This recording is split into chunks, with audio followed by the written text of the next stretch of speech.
So I just finished Howling Dark, Book 2 in the Sun Eater series. Honestly, it felt like getting back on the old bike. Within about 50 pages or so, I was already back into the rhythm of the universe. And the first thing that I noticed was the pace. It feels faster than Empire of Silence. Empire of Silence, not rushed, just moving. There's this momentum that's constantly going on underneath everything. Even looking over my notes early on and throughout the book, I wrote down that it felt like standing at the edge of a volcano, feeling the rumbles and knowing it's about to erupt. There's this constant tension, that kind of is an undertone throughout the book. You're not sure when the volcano is going to erupt or when, and that tension just carries this book throughout. One thing that stood out quickly was Hadrian himself. And I don't know if it was just me or if the space in between book 1 and 2, but just felt more reckless at times. Especially at first.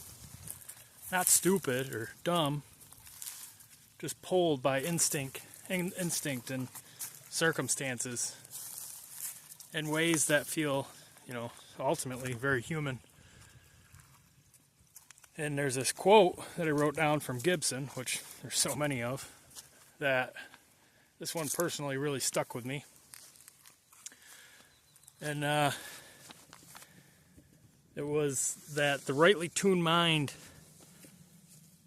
does not deny its emotions, but it flows with them. Love that. That line stopped me for a minute.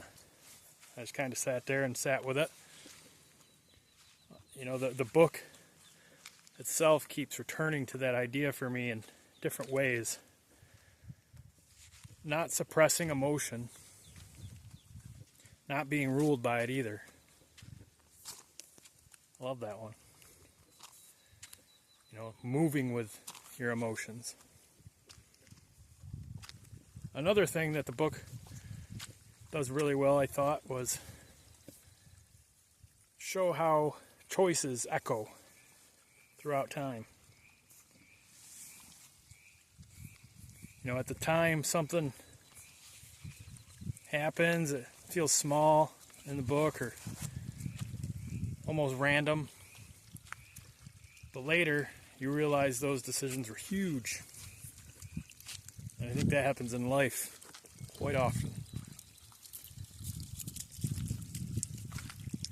The story keeps amplifying, those choices and those moments in hindsight. Looking back and seeing how one decision bends the road one way, alters the state of things. And the road in this book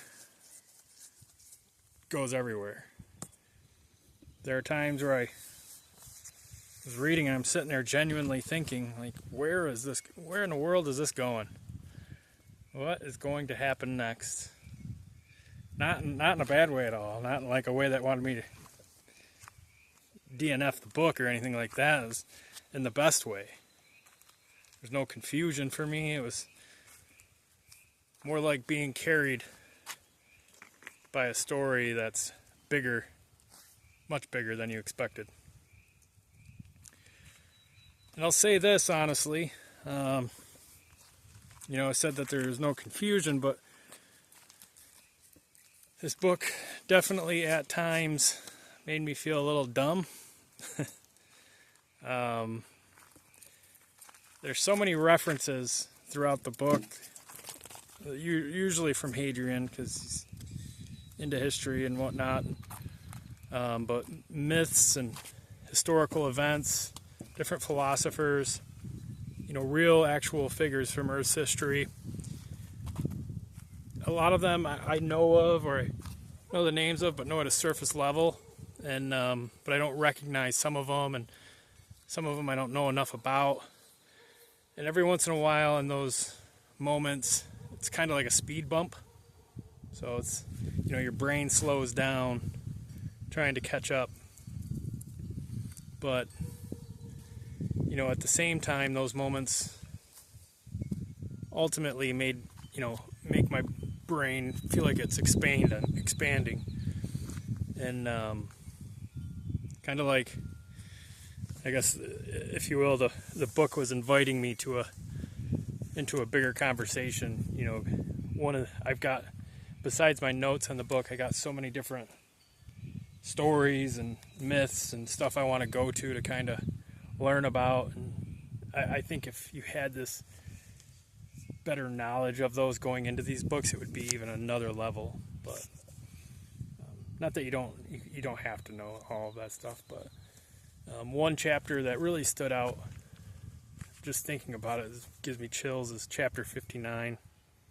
It's just pretty much a dialogue between Hadrian and Gibson, and it's only a few pages. Most of the chapters in this book are short, but it's one of those chapters where you just stop reading afterwards and just sit there and just soak it all in. Just thinking about it right now, I just want to read it. Even if I don't ever read this book again, I'll definitely go back to that chapter. There's so much said in such a small space. A life-altering chapter, if you will. Another idea that stuck with me is Karn Sagara. I don't know if I'm pronouncing that correct, but it's how it's in my brain. The idea that, this being that has lived 15,000 years, even he, or it, still fears death. The unimaginable advancement that he has, that primal core fear still remains.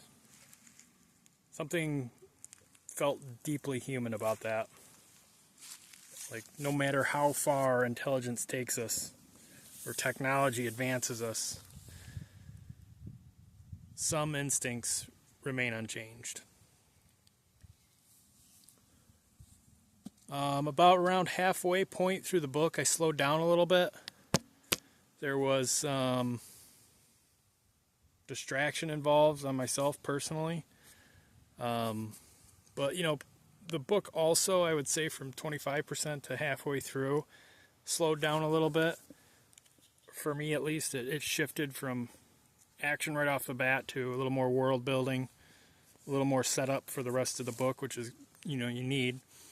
But then there's this one point, Hadrian meets the Brethren, and at that moment, it was locked in time, and it's completely pulled back in. By the time I got to around 75%, there was also another big shift for me in the book. Up until that point, Hadrian is very interesting to me, but he was still just a character. I was just following along with him and just observing, it felt like. But I got to that 75% point, and there's this subtle shift where I really felt connected to him in a way that I hadn't before, and I do now. I could see myself in his choices, in his uncertainty, some of the choices he's forced to make, some of the choices he does on his own, and his reactions to the weight of everything happening around him. I really started putting myself in his shoes, imagining what I would do in his situation, and, it's what I would do in that circumstance, in that environment. And once that connection happened, the rest of the book just definitely started hitting a lot harder. It's just turning page after page after page. One line that I wrote down that really stayed with me after finishing this was A man is the sum of his memories, and more, he is the sum of all the others he has met and what he learned from them. Thought that was well, obviously I wrote it down and it really stuck with me, but that line really feels like it captures something about the entire story.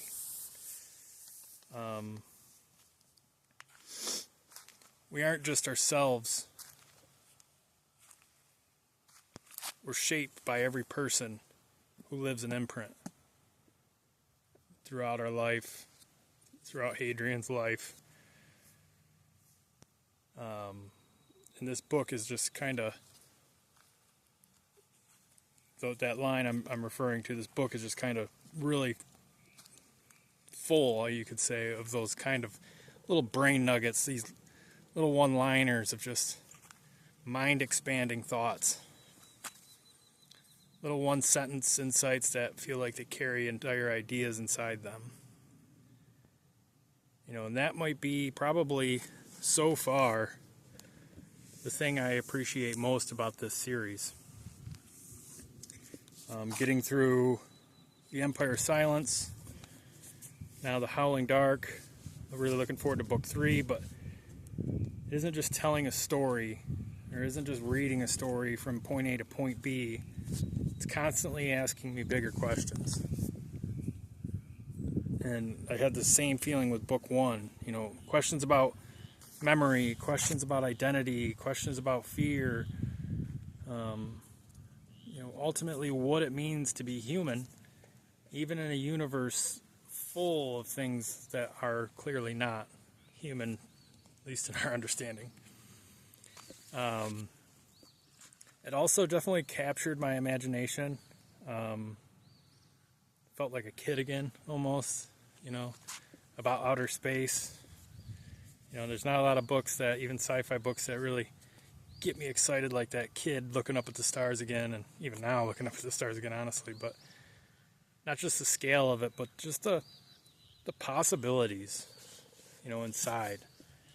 And the possibilities of outer space, the possibilities of technology, the possibilities of intelligence. And this book, it feels big. It's only 600 and some pages long, so like epics wise it's not that big, but it feels huge. Philosophical, unpredictable, definitely. And you know, there's times where it feels overwhelming, but in the best way, that just keeps pulling you forward and keeps you wanting to read the book. Bloodshot eyes at night, 1 a.m., 2 a.m., can't put it down still. That's how it landed for me.